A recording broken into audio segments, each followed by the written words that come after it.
I started this before, but I want to continue it, and that is to review and analyze my thoughts on the early Spider-Man issues.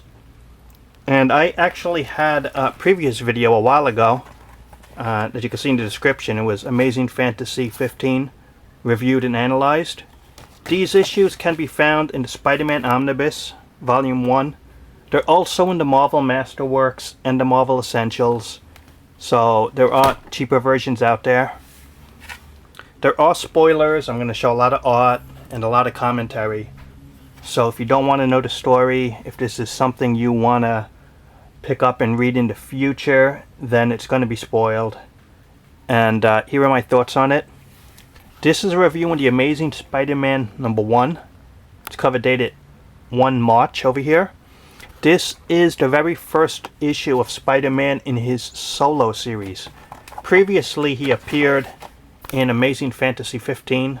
They kept the amazing word for Amazing Spider-Man, and then he got his own series, and this is the first issue.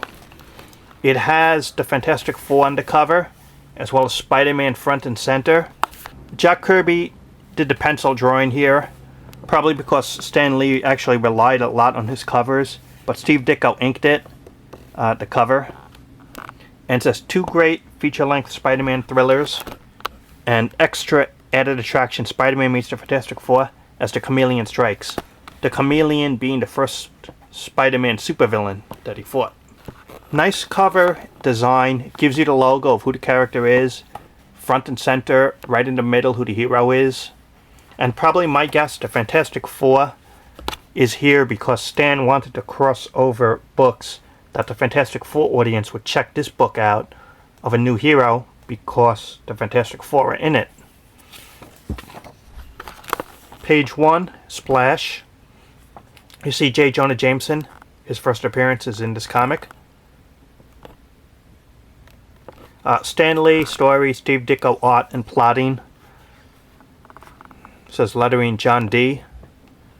First page of the story is a recap of the first appearance of Spider-Man. And they mentioned there's no Uncle Ben, and then there's financial trouble with Aunt May and paying the rent.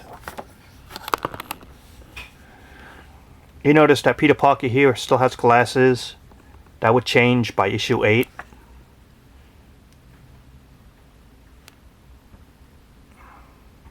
In this story, it's basically, you see J. Jonah Jameson's appearance right here in the story. He has a kid called John Jameson, who's an astronaut.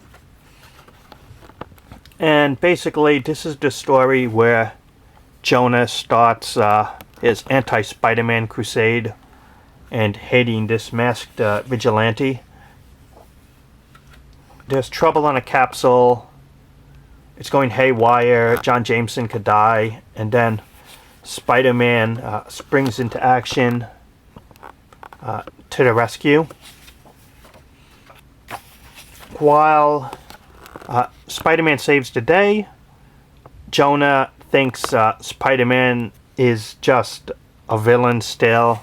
But John Jameson respects Spider-Man. And that's always been one of those weird topics that John Jameson, who would later be Man-Wolf, he never seems to fit the Spider-Man universe.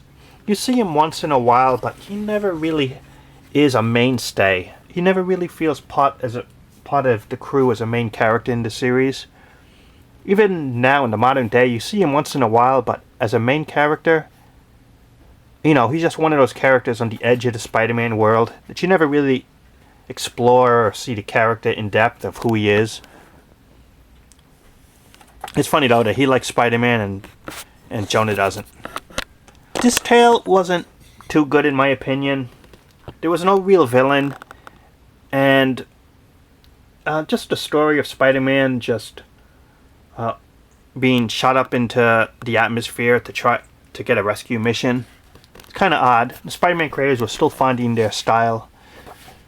This story is much better. Spider-Man vs. the Chameleon. And the Chameleon was the first supervillain Spider-Man fought, as I mentioned. Nice splash page. Fantastic Four appearance. And the funny thing is, they spell his name wrong. They call him Check it out. Might be tough to read, but they call him Peter Palmer. Palmer. That's right. Peter Palmer. The whole story, that's what they call him. Those early Marvel days and eras, right? So it's Peter Palmer. Anyway, Spider-Man meets the Fantastic Four for the first time. Basically, Spider-Man is auditioning, thinking he could be a member of the Fantastic Four to get a paycheck. The Fantastic Four and Spider-Man fight because he's trying to display his powers to them and show that he's worthy of being on the team. They tell him basically they don't pay a salary and whatever money they make goes to science. So Spider-Man leaves the team, saying, "I'll show you." The Chameleon was a communist back then. Not afraid to say it, what he was. He was working for the Iron Curtain. And it's funny, he made a device that could communicate with Spider-Man's spider sense. So Spider-Man could hear him from his spider sense. That's an idea not really developed. Plus you do see Spider-Man's spider sense in this first issue officially. That's his early warning sense. The Chameleon disguises himself as Spider-Man to steal plans, so that Spider-Man will get the blame for stealing the plans as the Chameleon takes off and sells the plans to the Communist Party. Spider-Man uses a web net, like one of his first. This web net is one of his first web ideas, you know, in terms of spinning bats and balls and shields, stuff like that. It started with this web net.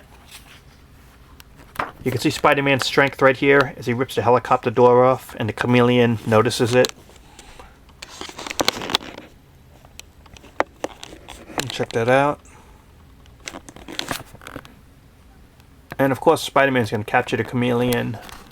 And then the Fantastic Four are wondering who he is, and the cops are wondering who he is and what's going on. And a splash letters page here. Overall, I thought the second tale here was much better than the first one. You saw the Fantastic Four, you saw a supervillain in the Chameleon. The art is crisp. And Steve Ditko is still developing his style and getting better as the series progresses. The writing by Stan Lee is good. Very enjoyable. And overall, good issue. And it gets better in the second issue. And even though this is issue 1, the next appearance of the Chameleon will be in issue 15, when we see the first appearance of Kraven the Hunter. And they'll both appear there. And that's a future review.